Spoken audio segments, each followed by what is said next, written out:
Бесінші ақпанда мәжілістің жалпы отырысында депутаттар лотерея және лотерея қызметіне қатысты заңнамалық түзетулерді бірінші оқылымда мақұлдады.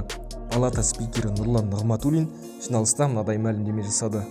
Только по 2019 году, прямо сейчас могу на память вам сказать, Финляндия свыше $1 миллиарда вот от такой лотерейной деятельности через оператора направила на средства спорта, физической культуры, там, правда, еще и добавлено искусство и культура.